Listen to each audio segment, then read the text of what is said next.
How do you find the slope if it's not given to you? Well, then you need to look at what is given to you and make your decisions based on that. For example, are you given a graph? If so, you can count units to find your slope. You might recall that slope is rise over run. So if I want to find the slope between this point and this point, you'll notice that I'm going to have to go up 10. So my rise is positive 10. And then I have to go right 4. So my run is positive 4. Simplifying this fraction, I get 5/2. So the slope of the line between these 2 points is 5/2.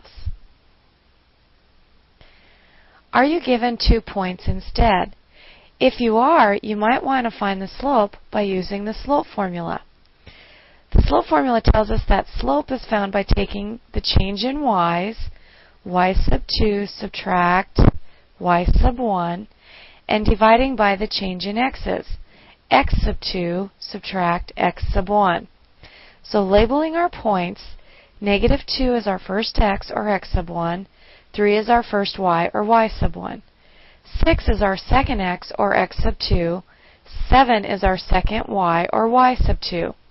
So substituting into our formula, we'll replace y sub 2 with 7, subtract y sub 1, which we can replace with 3. And now we're going to divide by x sub 2, which is 6, subtract x sub 1, which is a negative 2.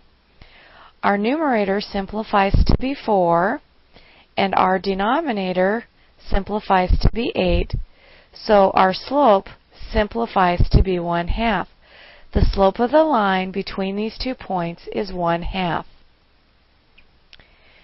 If you're given a table, you might want to find the slope by calculating the rate of change between points in your table. So my first step is going to be to calculate my rates of change in x. So to go from 1 to 2, we add 1. The change between 2 and 3 is adding 1. And to go from 3 to 4, you're going to add 1. Now we need to calculate our changes in y. So to move from 5 to 10, we add 5. The change from 10 to 15 is adding 5. And to change 15 to 20, we have to add 5. Now you'll recall that rate of change is the change in y over the change in x. So the rate of change between the first 2 points is going to be the change in y of 5 over the corresponding change in x, which is 1.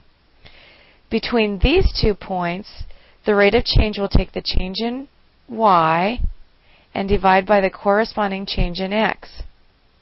And then finally, our last rate of change would be finding the change in y to be 5 and dividing by the corresponding change in x, which is 1. Now you'll notice that all 3 of these rates of change reduce down to the same number of 5. So we would say that our rate of change, or slope, is 5.